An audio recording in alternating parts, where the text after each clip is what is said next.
All right, Christopher.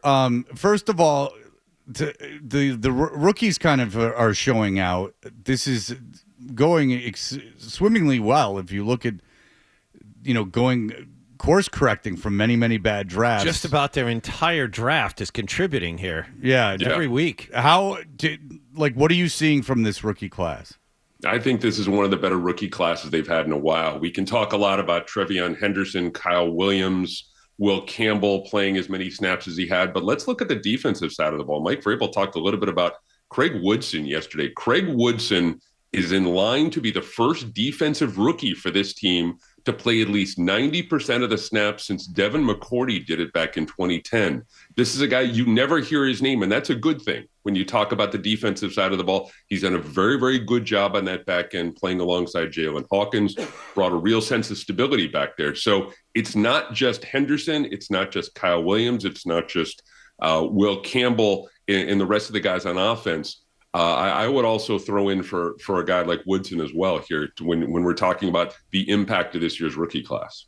The rookies have been showing out at an impressive rate, and another number that I saw here recently was not just the rookies that Drake May has been throwing to, but the number of receivers that have gotten impressive yardage racked up so far. It's 300 yards total offense and for 3 six touchdowns different guys. for 6 different guys. Yeah, I mean, so it's like everybody seems to be contributing, and of course, based on what we were just talking about, the rookies too. It seems like this is a real team effort. Yeah, in both on and off the record, Hardy, one of the important things to remember here is none of the receivers are making a stink if they don't get the ball over a game or 2 or 3. We've seen this the last couple of years. I remember last year, Pop Douglas early in the season kind of, made some noise about not getting as many touches as he'd like. But this year, right now, the way things are set up, it's a really great room of receivers. And a lot of that comes from the top when you talk about a guy like Stephon Diggs. I think the perfect phrase that I've heard used to describe Diggs here in New England is from Pop, who said, look, he doesn't tell you what you want to hear. He tells you what you need to hear. And I think that attitude has really permeated through the New England wide receivers locker room. You thought that they were going to kind of miss a beat a little bit last week when they didn't have Booty, but you had a guy like Mac Hollins step up. You had Diggs with that big touchdown catch at the end of the first quarter. You had Kyle Williams with a 72-yard touchdown catch. So again, all of these receivers continue to contribute, as well as a guy like Mac Hollins. Let's not lose sight of a guy like Mac Hollins, who is really kind of stepped into that role of the X receiver when Kayshon Boutte went down last week. It's all really coming together nicely for that room this year. It was last weekend, a Kyle Williams breakout game. I mean, there have been a lot of debates on, when is Kyle Williams going to show up? He had one catch. It did go for a touchdown, but does this mean, they're going to trust him more in the offense, or is this just a one-time thing and they got the look they wanted?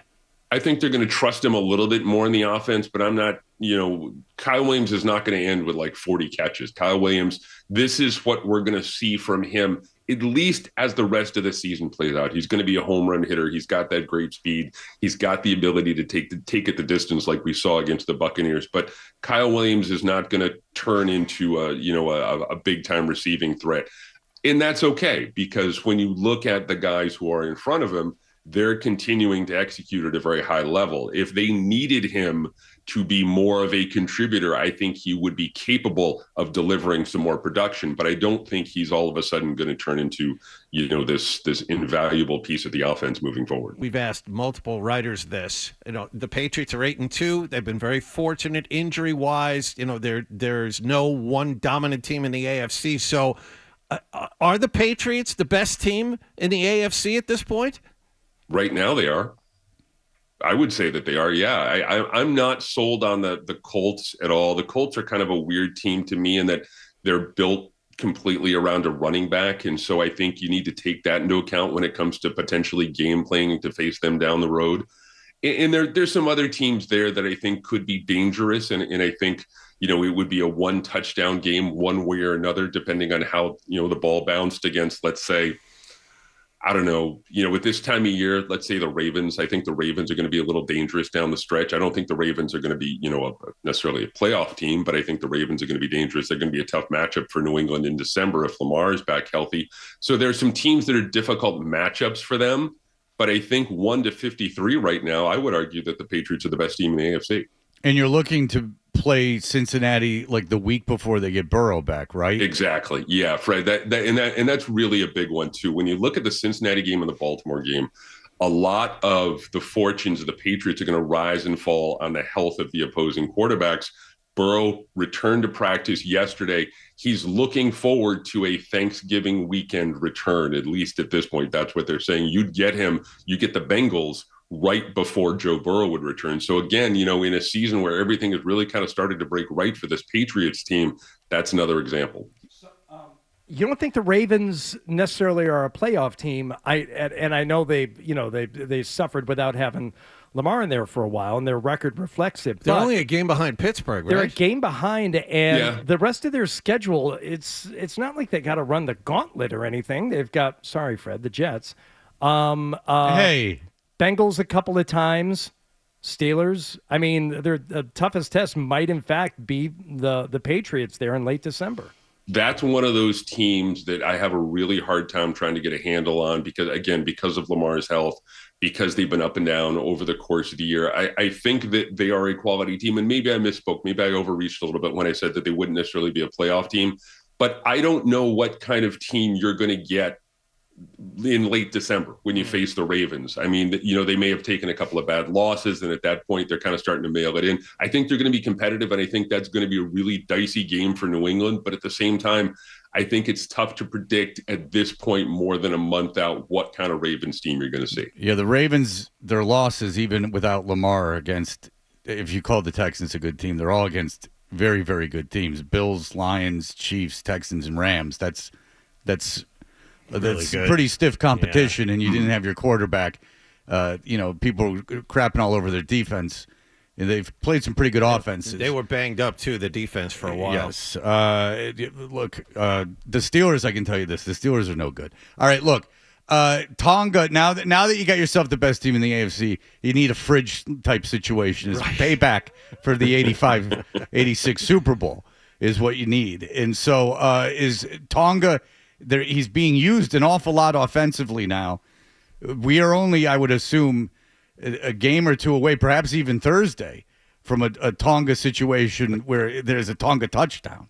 Am I right or am I wrong? Yeah, I don't know if we're going to see a touchdown, but this guy's become really, in my mind, Fred, the most underrated free agent acquisition that they made this past offseason. This is a guy who is first and foremost, and Vrabel will rave about him as a teammate. He is a great locker room guy. He is a great presence. He's a great teammate. This is the kind of guy, if you're going to win, you need guys like this on your roster just for what he brings to the locker room. But his ability to get it done as a run stopper up front with Christian Barmore and Milton Williams, but also showing the willingness to flip over to the other side of the ball when they need a presence at fullback, a dependable presence at fullback. He's done a tremendous job. Again, I would go out there. I would say that he is a guy who is their most underrated free agent acquisition this past offseason. All right, so Thursday, short week. Look, you're going up against Arian Smith, Adonai Mitchell, Tyler Johnson. These are the receivers that are going to be out there for the Jets. Who does Christian Gonzalez cover? Well, I mean, you've got yourself a situation there. Okay, so how do you contain Justin Fields? That's the real question on Thursday. I mean, will he have triple-digit yards passing? No. Okay, so you think they hold him to under 100 yards passing? I think they hold him to under 100. I think, look, Fred, I'll put a condition on it.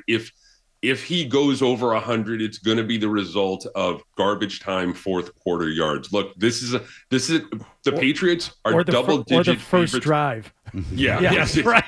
They might. The Jets are going to go up 7-0. Yeah, you're assuming they throw a forward pass in the first drive. Yeah, well, if there's a time to do it, that's when you do it. Their 15-play script, as we've seen against the Patriots, time and again over the course of the year, and the Jets might surprise and put up a field goal or something. But look, the Patriots are double-digit favorites for the first time I can recall since 2021. going into this game. And so that should give you some idea of the landscape that the Jets are facing coming into Thursday night. Look, the Patriots are saying all the right things.